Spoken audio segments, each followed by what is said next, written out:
Welcome back to another episode of Sexy Marriage Radio. Again, live at the Sexy Marriage Radio Getaway. We're on, what day is this? 3. Day 3. Yeah, middle of this, it just starts running together in my mind. Guess I'm kind of busy. Well, you're teacher mode, right? And so Yes. it's a lot of fun, but you're thinking about what's the next topic? What's the next thing what we're do we doing? need to cover? Where do what, we go next? And this what time have we it's not covered? This time it's been more that of, man, I've skipped this and let's do, oh yeah, we'll go this way. And but the Sexy Marriage Radio Getaway is a fantastic time. Just a chance to see again the sexiest people in the planet. They came to Fort Worth. And what's interesting is we could have started today's Sexy Marriage Radio Getaway. We could have started the session today in the workout room. Because everybody was down there. Because there were a lot of people that were members here that were in there starting the day working out. Well, I saw a bunch of them running on the river, too. Well, you could have done a yeah. part. I could have done a part. Yeah, and that would have been like the pre-con for the day, I guess. There you go. So, well, this is Sexy Marriage Radio, where we're just trying to dive into topics that we think will help the nation. And today's is a particularly interesting one in some ways, because I'm going to try to frame this in a manner that helps see things through a different lens. Okay. Because just to kind of set it up. I thought we tried to do that all the time, but okay. Good Sorry. point. We do try to do that actually a lot of the time. But this one, we're particularly going to look at the arc of a sexual encounter. Okay. And Ian Kerner, I think it was him, and he talks about what's your script. And he would look at it as a sexual encounter has a beginning, a middle, and an end. So if you want to look at your sex life and your marriage, and you got something going on that you're not quite sure, I don't know if I like this, I don't know if this is working, whatever, you can kind of break it down of, okay, let's look at the beginning, look at the middle, and let's look at the end, because it's all a story. And sometimes that story doesn't flow seamlessly. And where we want to land today in the regular version is, I think that there's an element that we need to talk about, and that is, if we focus too much on the beginning, it actually may be bad for the overall desire levels of the people involved. Okay? Okay, I'm soaking that in, and I'm actually, that's, okay, surprisingly to myself, kind of really making sense to me. How so? Let's just go ahead and go. Okay. No intro. We'll just go. No, let's just go. Well, I just think of so many of the emails, so many of the conversations and podcasts that have been the history of Sexy Marriage Radio. And there's so much pressure around, well, she doesn't initiate or he doesn't initiate. And it's all about who initiates and how it's initiated and blah, blah, blah. And so it's that high desire, low desire, and they just get ticked that the other one won't initiate. And it just seems like so much energy is put on that. Yes. I think because there is an element of what happens and differentiates married sex, particularly as it gets further into married sex. Because at the beginning of most marriages, this might be a little bit easier. That is not, just to be very clear, that is not the case for everybody. Sometimes the honeymoon and the wedding night are disasters when it comes to your sex life. Yeah, for because sure. it's just things don't work. There's pain, there's frustration, there's pressure. I mean, if you think about it, the wedding night sex and how we put so much emphasis on it is probably the worst time because of how much stress is involved in the wedding day. That it's like, I've had many a client that before they actually got married and we were talking, and I'm like, you know what? If you want to table it till the next morning, or when you get to wherever your destination is and actually make that the first time, that might actually be smart. Well, that was a tip we got actually from our premarital counselor. It's going to be tough that first day. Yeah. But yeah, usually so one he was of like, you, put it off but for a usually while. one of you, I'll raise my hand in this category, was like, no, I've been waiting my whole life for this. Let's go. Like, I wanted to do it as soon as I kissed you in the church. That would have been really awkward as part of the ceremony. You may now kiss the bride and have sex. Go. Well, and you get on the whole when we're talking about this, were you a virgin when you got married or not? And so that's a big if you were a virgin when you got married, it even more escalated. Right, because of the anxiety surrounding it, because most of the time there's an anxiety level that is involved in almost all sexual encounters. Even if you've been with somebody for a long time, there still can be an element of anxiety that is present whenever sex is in the beginning stages. Okay. And by that, let's be clear, let's clarify the terminology here. The beginning is going to be more like the initiation and the foreplay. Yes, it's that's kind of what the we're easy way. referring to. It's kind of the easier, and then even the beginning of maybe there is penile vaginal intercourse that's happening. Let's just keep it. You would say the beginning like it's starting already has penile vaginal. It could, okay, right? Because sometimes you could look at it and you break it down into the segments, but where we want to land more in this arena for this show is the idea of the beginning and how much focus there is usually on the higher desires wanting the lower desire to get on board with this thing. Okay. The energy it takes to get it started, the energy it takes to initiate, the energy it takes to negotiate, the energy it takes to get them in the mood, to set the stage, right? And so where that starts to become problematic is Schnarch would have a phrase that you can look at whatever a couple does as foreplay is actually a negotiation for the kind of sex you're going to have. Okay. Because sorry, I'm soaking that here's in. Where let me give you a little bit of data. Yeah. Because here's where I believe what would happen is the higher desires initiation of foreplay sometimes can be largely tied to how do I get them in the mood? And that's foreplay. That's all it is. I'm just getting her warmed up. Okay. Okay. And are we saying that this matters for like a length of marriage, or it's kind of the same? This is the same conversation no matter how long you've been married. Yes. Okay. Yes. Because there's an element of being able to look at this through the lens of as a higher desire spouse, which I'll own this one. And if I put too much emphasis on how do I get you in the mood, I've already set the stage for whatever follows once you're in the mood has not been given much energy or emphasis because it's already been, okay, how do I get it started? What's a reliable way I know to get it started? And then once it gets rolling, most of the time, to use the terminology we've been using here at the Getaway, it starts to become more likely regressed sex, which is just routine. It's a job that we know what will satisfy an outcome that we both may be wanting, but it's not actually desiring each other. It's just desiring the sex. And there's where the difference is that I want to make sure we emphasize in today's show. So how do you get past spending all the time just focusing on that when maybe maybe I've got a responsive partner but that's all, they just respond. They're not going to initiate. And so I do spend my time thinking about that. But they'll come in and join me in the party. Right. Well, then you start looking into the arena of meanings. Because what happens, let's back up real quick, because before we jump to there, because that's actually trying to solve the question that we haven't completely defined. Why well, it's you know, I don't like to complain without a solution, so. It's true. Bring me solutions. Bring me I'm married solutions. to. Don't bring me complaints. So let's look at it this way then. A lot of times if you're looking at the beginnings of sex, it starts to set the stage as it should just be a biological drive. And if there's something not working, then that means there's something wrong. Rather than I'm better served by looking at it as how am I incorporating the idea of sex, but I'm also wanting this with you as who you are, not just your sexual organs and genitalia. I want the time with you. This is where we've kind of hinted at this in past shows on the idea of there's a difference between just wanting sex versus wanting sex with you. Agreed. Yes. Right. There's a difference with wanting just the pleasure versus wanting to experience it with you. Yeah, because you can take care of the pleasure on your own, right? And someone can service the other too without much presence. Mm-hmm.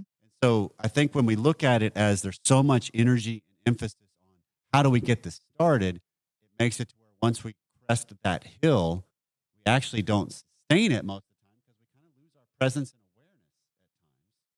And it just gets into, okay, here's what we're doing. Rather than, okay, now that my body's warmed up, what do I do with this? Mm-hmm. How could I use this power and prowess differently, if you will?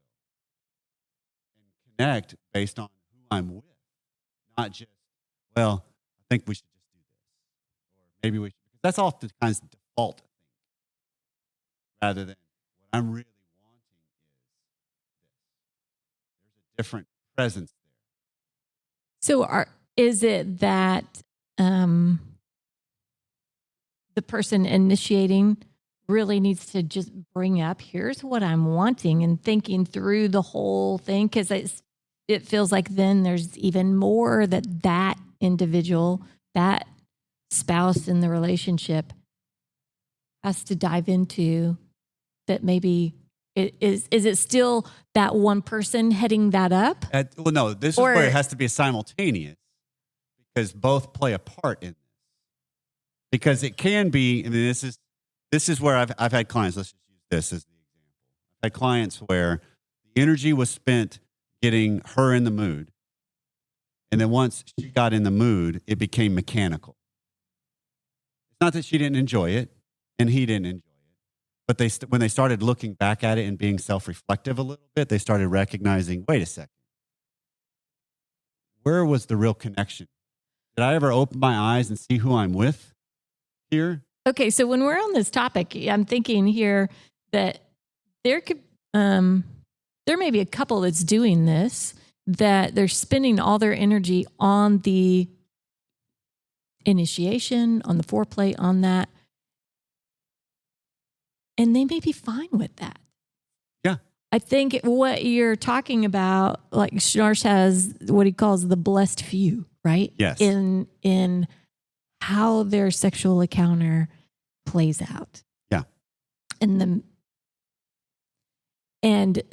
we may be talking about then people that are not going to make it to that level because their energy is just spent over here and not really on the whole picture, but they may be actually happy with where they are in their sexual encounter. Then good on them at this point. I mean, if that's what you want, then they don't know the difference. Own it. Maybe. Yeah, absolutely. That could very well be the case.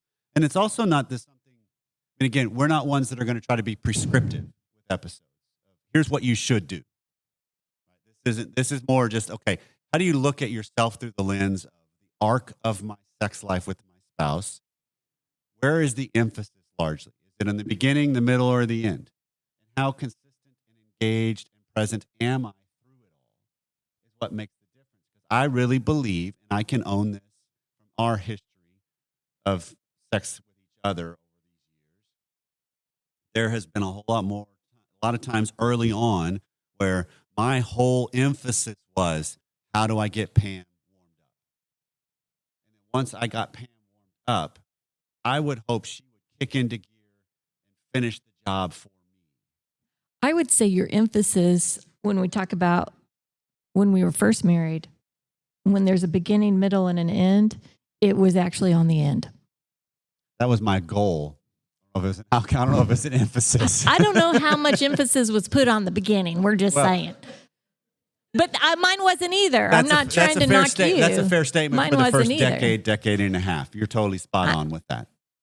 Right? 8 or 9 years. But I think there's an element of we sometimes miss the sweetness of each other in the middle of this engagement and encounter because we're just going through the motions because we either are focused on the end or the beginning. So we've defined, there's a very vague definition of beginning because it actually went into penetration.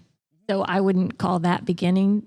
Okay, That's what you call beginning. I'm not. So if we define middle and end, are we saying the end is right when you hit climax, or the end is best defined by, and I ask couples this when they start being descriptive and we get in this arena, how do you know when sex is over? That's how because everybody's going to find that different. Yeah. The majority of the time. I'm like when I walk away, Yeah, the majority of the time you know it's over when he's ejaculating. That would be what I hear most of the time from clients. Because usually she goes first. or doesn't go at all. Oh, that's a shame. It is. But it's the reality of what happens. And that's shifting over the years now. There's more and more of enlightenment, if you will, and empowerment from women being more engaged in their own sexuality and their own prowess and their own demand of, whoa, you're not leaving me out. Well, and I think if you've got a spouse that's saying, whoa, you're not leaving me out, then hopefully that's not a relationship where all the energy is just put over here on the beginning. Different. There is some boldness speaking up about, here's what I want to. Right. And I'm I guess in this for me. Yeah, also. where I see this on this topic, it's if all the emphasis is on the beginning, which I'm defining as foreplay, okay. I would say the middle is penetration, oral, whatever. The end sounds like, boom, we're here, Pound Town. And smoke them if you got them. Orgasm, at the time around orgasm. Right. That's the way I would define it. But again, even looking at, this is a great way to put this up here, baby, because there's an element of even looking at it like this, we're looking at it through a biological component only. When we are sexual beings that isn't just tied to our biology. There's an emotional, there's a spiritual, there's a mental connectivity, sexuality, foreplay, eroticism that's not just biological.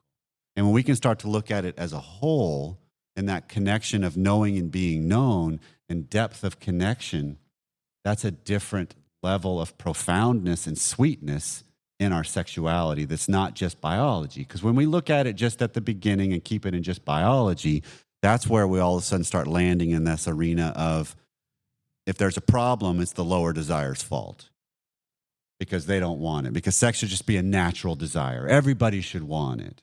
When, no, not every, I mean, nobody has died because they didn't have sex. There's never been a recorded death that I've come across because they were denied sex. And largely it's because you can handle that on your own if you want to. Solo sex. I mean, if I have to ejaculate, I can do that. If you have to orgasm, you can do that. So it's this whole element of, wait a second, we're looking at something deeper that's human. It's quintessentially human, not just mammalian. And I think a lot of us stop short of actually experiencing the sweetness of each other because we're not aware I even could, or I'm too scared to figure out how, or I like it, just get the job done and let's move on to other things. Yeah, I mean, there's certainly a time and a place for that. But gosh, I want more than that out of it. I want that connection. I want people that are listening to the show to have that, to be part of that blessed few, right? Where you're putting the energy into the whole picture. Yeah, I want to be engaged in all of it, which starts with, most of the time, this is one of Schnarch's ideas, is it starts with just open your eyes and connect eye to eye. Yeah, we say that all the time, but we say it all the time because it's for real. Yeah, the people that are here in the audience got to do this yesterday in a tangible way with the eye-gazing exercise. Let's be clear, that was an exercise, not actually in chairs, sexual. In a bunch of other, we didn't ask people to have sex, and now open your eyes and look at each other. That's a different kind of conference. We don't do that. We would charge a lot more for that one. Good clarification. But it's still that element of how difficult eye contact is. Because even in that room, while that was happening, it's hard to see and be seen. And a lot of times, even in the midst of sex, it can be hard to see and be seen. Because if I'm just going through the motions and looking at this mechanically and you catch my eyes, I don't want you to see that I'm not fully engaged in it. The cool thing, though, is that when we've caught each other's eyes and we've seen that we haven't been engaged, now we've progressed to, okay, where are you? Yeah, and then it can also switch into a different kind of prowess by one that's the higher desire in that moment. Because I love the power of this woman's terminology. We were talking a couple years back with a couple, and she was talking about we were talking together, three of us, about their sex life, and she very, very clearly, I don't remember how it came up, but it was this idea of, oh, I know how to finish this quickly if I need to. Right? And I'm like, what does that mean? It's like, it's not allowing him to finish. I know I have the power to make this happen fast if I want to with him. Right? Yeah. Because they operated under the she goes, he goes. Right? Which is the she comes first mentality. And I'm like, tell me more, right? And so she's just like, I get it. I know how to carry myself, my presence, angle myself. I mean, there was just a prowess and power. And even as she's explaining it to me, you could sense the power and the confidence in her.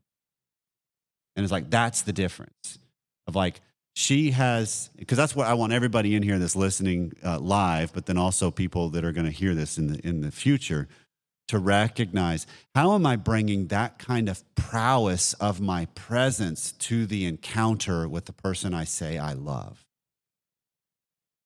That's the different level that leans us more towards the blessed few, because I'm doing this for us and for me and for them, all at the same time. And she's been a student of him. Yes. She's paying attention. Yes. Where am I touching him? What is he like when I move this way? Does it get him more engaged? Does it pull him away? Paying attention. Right. But that just means you've also given you've given the respect of the map and the history you've got, and also of yourself, to know I'm okay bringing this part of me forward. I mean, I've referred to, when we're talking about women in this arena as their sexuality, I've referred to it as harnessing their superpower as a woman, as a sexual being, that there's a superpower, there's a prowess there that, and sometimes will scare your husband. But it also can take you guys both layers you haven't been to. Just like his presence, his tenderness, his strength, it can take you places that you can't go alone.